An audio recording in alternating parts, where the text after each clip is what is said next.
देखो पहली घटना है अनुप्रयोग। किसके अनुप्रयोग?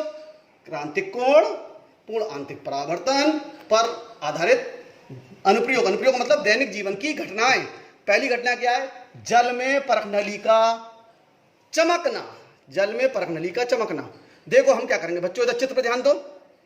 हम क्या करेंगे, बीकर लेंगे, इस बीकर में भर देंगे पानी, जल भर देंगे, इसमें एक परखनली लेंगे, कांच की परखनली।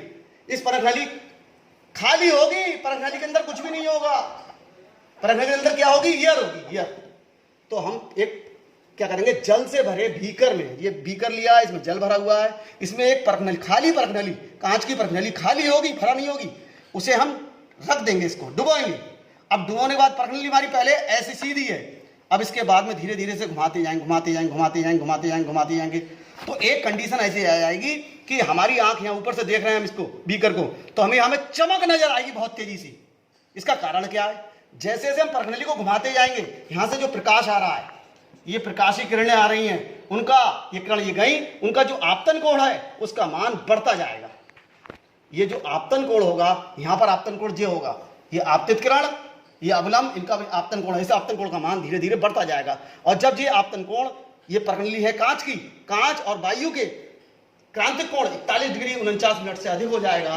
जैसे जैसे हम परखनली को घुमाते जाएंगे, घुमाते जाएंगे, घुमाते जाएंगे, और जैसे ही आपतन कोण का मान 30 हुआ, 35 हुआ, 40 हुआ, घुमाते जा रहे हैं, डाले हुए प्रकाश का आपतन कोण का मान बढ़ता जा रहा है, बढ़ता जा रहा है। और जैसे ही आपतन कोण का मान 41 डिग्री 49 मिनट से अधिक हो जाएगा, उस समय आपतन कोण का मान चूंकि क्रांतिक कोण से अधिक हो गया है, और किरण किधर जा रही है? कहां से? वायु में, यानी सघन से विरल में। तो उस किरण का इस पृष्ठ द्वारा पूर्ण आंतरिक परावर्तन हो जाएगा। इसलिए यह प्रकाश अंदर ना जाकर, परखनली के अंदर वायु में ना जाकर, पूर्ण जब वापस लौट आएगा तो सारा का सारा प्रकाश चूंकि लौट गया, उसका पूर्ण आंतरिक परावर्तन हो गया, तो हमारी आंख में, आंख ये है, आंख में चमक नजर आएगी, इसलिए चमकीली नजर आएगी। तो परखनली घुमाते जाएंगे, अभी चमक चमकीली नजर नहीं आई, अब नहीं आई, अभी नहीं आई, अभी नहीं आई, अभी नहीं आई। जैसे ही हम घुमाएंगे और इसका विशेष, जब इसका आपतन कोण बढ़कर क्रांतिक कोण से अधिक हो जाएगा, उस समय चमक नजर हमें आने लगेगी, परखनली यहां से बहुत सारी चमक निकल के आएगी। तो ये पहला उदाहरण हो गया, जल में परखनली का चमकना। क्यों चमकती है? इसका कारण क्या है? क्रांतिक कोण और पूर्ण आंतरिक परावर्तन। दूसरा, हीरे की चमक। हमें पता है हीरा हमारा जो होता है डायमंड बहुत चमकीला होता है, उसके पीछे भी कारण क्या है हम जानते हैं। हीरे के और वायु के लिए, हीरे वायु के लिए जो क्रांतिक कोण होता है वो 24 डिग्री होता है। अब हीरे के अंदर बहुत सारी अंदर परतें होती हैं। अब प्रकाश तो घुस गया हीरे के अंदर, हीरे के अंदर प्रकाश तो घुस गया। अब अंदर घुसने के बाद में वो जब वापस लौटेगा, इसके अंदर वापस लौटेगा, तो लौटते समय वो हीरे से किसमें आएगा? वायु में, यानी सघन माध्यम से किसमें आएगा? विरल में आएगा। ये तो विरल में जब आएगा तो सघन से विरल में जाएगा। अब इसकी परतें इस प्रकार होती हैं कि उस पर जो प्रकाश गिरता है, उस इसका जो क्रांतिक कोण है बहुत छोटा है, 24 डिग्री है हीरा वायु के लिए। तो जो तय प्रकाश गिरता है वो 24 से ज्यादा गिरता है जाके। तो आपतन कोण का मान क्या होता है? आंतरिक कोण का मान परावर्तन कोण से क्या होता है? अधिक होता है। आपतन कोण अधिक होता है, इसलिए इस प्रकाश का टकराकर दूसरी तरफ न जाकर ये परावर्तित होता रहता है, पूर्ण आंतरिक परावर्तन होता है। अंदर ही फिर अगले पृष्ठ पे गिरेगा, लगातार अंदर के तलों में इसका पूर्ण आंतरिक परावर्तन होता रहेगा। अब कोई ऐसी परत आ गई जिसके लिए आपतन कोण क्या है? आपतन कोण 24 डिग्री से क्या रह गया? कम रह गया। तो वहां से क्या होगा? प्रकाश पूर्ण आंतरिक परावर्तन होकर दूसरी तरफ निकल जाएगा, बाहर निकल आएगा। उसी परत से हमें उस दिशा में चमक नजर आएगी, उस दिशा में हीरा बहुत अधिक चमक नजर आएगा। तो हीरा का चमकने का कारण क्या है?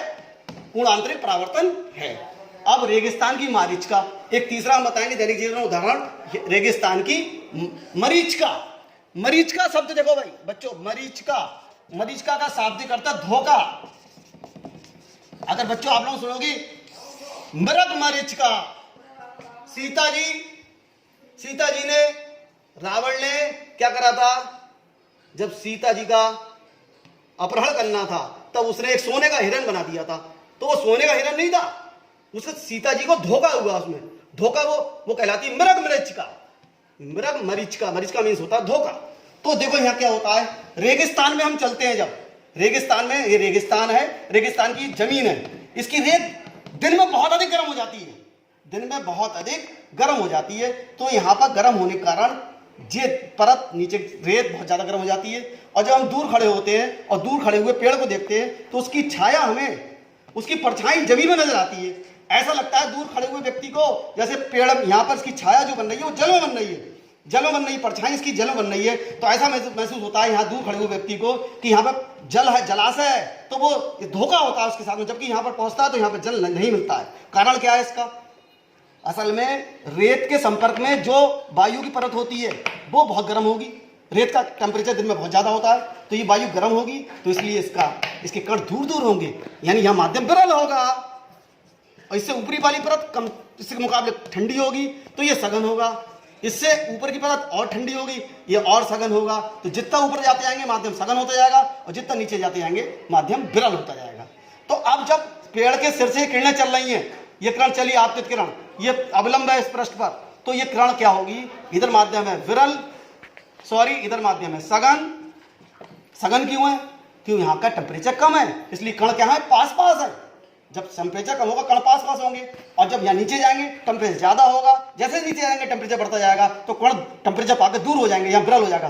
तो ये किरण जब सघन माध्यम से विरल माध्यम में जाती है तो हम जानते हैं अवलंब से दूर हट जाती है। तो अवलंब जी है जाना इसे ऐसे चाहिए, इससे दूर हट जाएगी, इधर जाएगी, फिर इस पृष्ठ पे जाके आएगी। फिर ये माध्यम क्या हो गया? इसके मुकाबले ये क्या है?